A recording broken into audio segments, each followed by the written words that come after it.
आपके चहेते दार्जिलिंग लोकसभा कॉन्स्टिट्यूंसी से member of parliament Raju Bisht जी और पूरा गोरखा समाज, सिर्फ दार्जिलिंग नहीं, हिंदुस्तान के अंदर में जितना गोरखा समाज है उसका गौरव, और हमारा पुराना दोस्त विमल गुरुंग जी, हमारे बीच में काफ़ी सीनियर लीडर मौजूद हैं, नीरज जिम्बा जी, x MP RB Rai ji, मान गिशिंग जी, दवा फखरीन जी, विकास राय जी, प्रोफेसर महेंद्र P लामा जी और अन्य वरिष्ठ यहाँ समाज में काम करने वाला हमारे बीच में आज मौजूद है।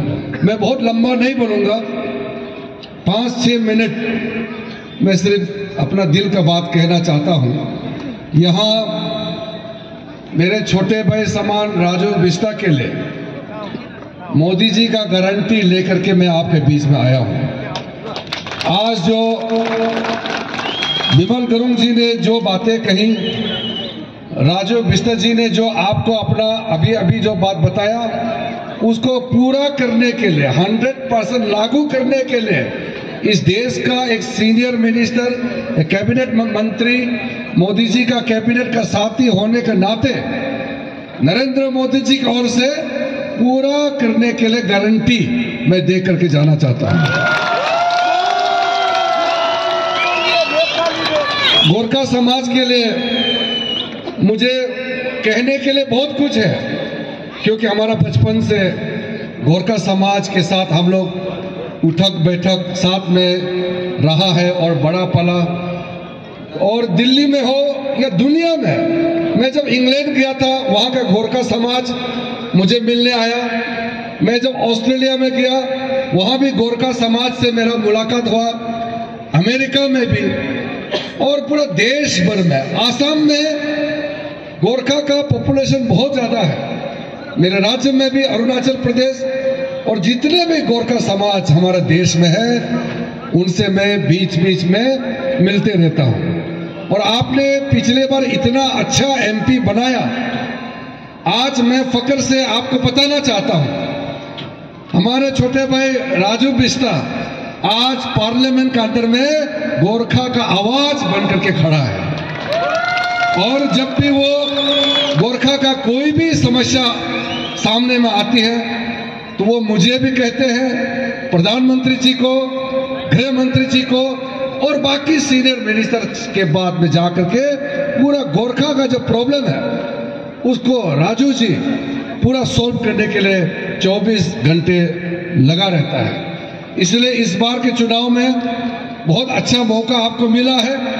मुझे बताया गया कि गृह मंत्री जी उस दिन आने वाले थे, मौसम के चलते नहीं आ पाया, लेकिन उन्होंने राजू जी से बातचीत करके जो गोरखा का पुराना डिमांड है, मैं समझता हूं गोरखा का सबसे बड़ा डिमांड तो बहुत है, लेकिन सबसे बड़ा इशू 2 होता है।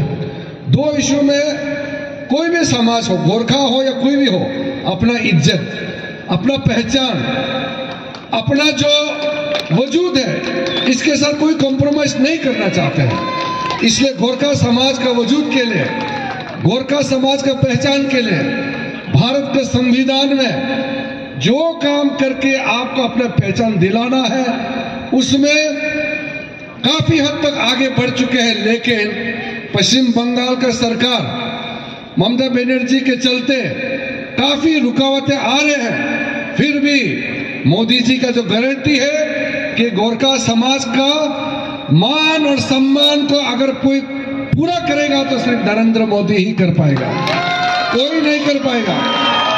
इसलिए आपको मैं फिर से आश्वासन देता हूं कि चुनाव के बाद आपके साथ में तालमेल करके विमल गुरुंग जी का गोरखा जन मुक्ति मोर्चा और अन्य गोरखा का जितना समाज का नेता यहाँ बैठा है, सबसे तालमेल करके मैं भी जिम्मेदारी से कहना चाहता हूँ, कैबिनेट में कोई बात आएगा तो, क्योंकि हमारा यहाँ से कोई कैबिनेट मिनिस्टर नहीं है, तो मैं आपका प्रतिनिधि के हिसाब से मैं हमेशा आवाज बनकर के खड़ा रहेंगे। आपके जो अटल बिहारी वाजपेयी के समय में लिंबू राइट का जो तवांग का जो हुआ था शेड्यूल ट्राइब का, उसके बाद जो छूट गया है, उसमें मैं जब कानून मंत्री था इस देश का, हम लोगों ने सारा सूची देखा है और गृह मंत्री जी ने आपको सूचना भी दिया है। जो 11 गोरखा जाति जिसको अनुसूचित जनजाति में सम्मिलित करना है, राय, गुरुंग, खास, नेवार, याखा जिसको देवानी कहते हैं, मगर, जोगी, सुनवार, भूजेल, तामी, धीमाल, इन लोगों को अनुसूचित जनजाति में सम्मिलित करने के लिए, संविधान में दर्जा देने के लिए प्रतिबद्ध है। और मोदी जी की सरकार आपका पूरा मान सम्मान के साथ पूरा ये काम चुनाव के बाद करेंगे। मैं सिर्फ अपना दिल के बात रखते समय एक बात कहना चाहता हूं, हमारा देश बहुत बड़ा देश है, दुनिया का सबसे बड़ा जनसंख्या वाला देश भारत देश है। इस देश में समाज के हर वर्ग रहता है, हर जाति के लोग, हर धर्म के लोग, लेकिन कांग्रेस पार्टी ने 60 साल इस देश को शासन करने के बाद कई जाति, कई धर्म ऐसा है जो मेन स्ट्रीम मुख्य धारा से छूट गया था।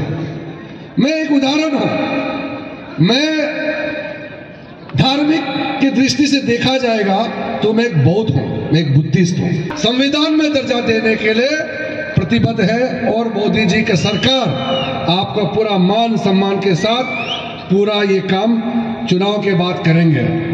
मैं सिर्फ अपना दिल के बात रखते समय एक बात कहना चाहता हूं, हमारा देश बहुत बड़ा देश है, दुनिया का सबसे बड़ा जनसंख्या वाला देश भारत देश है।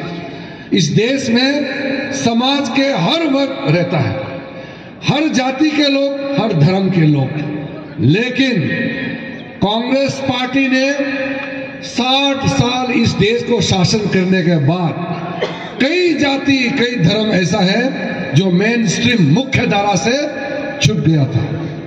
मैं एक उदाहरण हूं, मैं धार्मिक की दृष्टि से देखा जाएगा तो मैं एक बौद्ध हूं, मैं एक बुद्धिस्ट हूं, एक ट्राइबल भी हूं, मैं एक बुद्धिस्ट भी हूं। अब सोचिए, बुद्ध भगवान ने 2500 साल पहले हिंदुस्तान में जन्म लेकर के बुद्ध धर्म को फैलाया था, और इतना साल बाद, अशोक सम्राट के बाद, हमारा कोई राजा के हिसाब से, राजा कनिष्क के बाद लगभग मिट गया था, और कांग्रेस का 60 साल के शासन में कोई हमारा नाम, कोई हमारा पहचान नहीं रखा।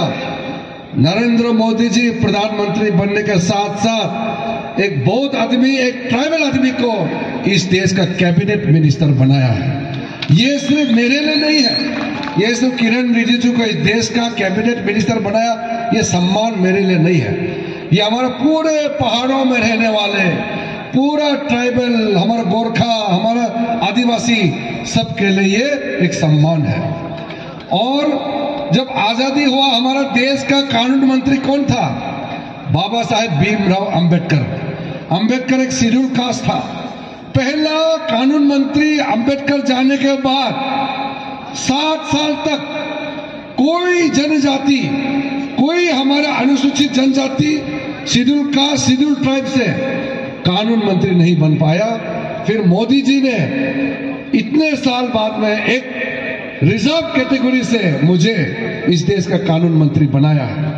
उसी प्रकार से आपने देखा होगा, सुप्रीम कोर्ट में एक बड़ा जजमेंट आया, एक बहुत टिप्पणी जो हम लोग ने आपत्ति किया, सिक्किम में जो हमारे इंडियन नेपाली को लेकर के, भारत में रहने वाला गोरखा को लेकर के सुप्रीम कोर्ट में फाइनेंस मैटर में टैक्सेशन को लेकर के एक केस चला। सुप्रीम कोर्ट के 2 जजों का टिप्पणी आया और हमारे भारत में जितना गोरखा है उनको बड़ा दिल में चोट लगा। ये हमारा देश का सर्वोच्च, ये हमारा न्यायालय है, सुप्रीम कोर्ट। जैसे ही सुप्रीम कोर्ट का न्यायालय का टिप्पणी आया, मैं कानून मंत्री होने के नाते तुरंत चीफ जस्टिस ऑफ इंडिया, प्रधानमंत्री जी, गृह मंत्री जी को संपर्क करके हमने अपना अटॉर्नी जनरल, सॉलिसिटर जनरल को बोला कि सुप्रीम कोर्ट का जज का जो टिप्पणी आया है वो हमारे देश के लिए ठीक नहीं है और ये गोरखा समाज के लिए ठीक नहीं है। हमने उसको तुरंत एफिडेविट बना करके सुप्रीम कोर्ट में फिर से केस दायर करके सारा जजमेंट को फिर हमने चेंज करवाया और गोरखा नेपाली जाति को हमने पूरा फिर से सम्मान देने का काम किया है। क्योंकि इस देश में गोरखा जो नेपाली, इंडियन नेपाली बोलते हैं, जो हम लोग गोरखा बोलते हैं, इसको किसी से भी कम हम लोग नहीं आंक सकते हैं। गोरखा समाज ने हमारा देश के लिए जो निछावर किया है, जो सेक्रीफाइस किया है, जो कुर्बानी दी है, उसको बराबर करना बड़ा मुश्किल है। नेपाली समाज का, गोरखा समाज का, ये हमारा दिल में रहना चाहिए। कोई भी गोरखा समाज का खिलाफ एक भी शब्द बोलेगा तो हम उसको कभी भी बर्दाश्त नहीं करेगा। इसलिए मैं गारंटी देता हूं, हमारे सांसद राजू बिष्ट जी के साथ मिल करके इस पूरा पहाड़ी इलाका और नीचे जो फुट हिल्स में है, डुअर्स में है, सिलीगुड़ी से लेकर के सारा इलाका आप समझ लीजिए। मैं भी आपका साथ देने के लिए राजू बिष्ट भाई के साथ में उनके साथी बनकर के, उसका बड़ा भाई बनकर के आपका साथ खड़ा रहूंगा।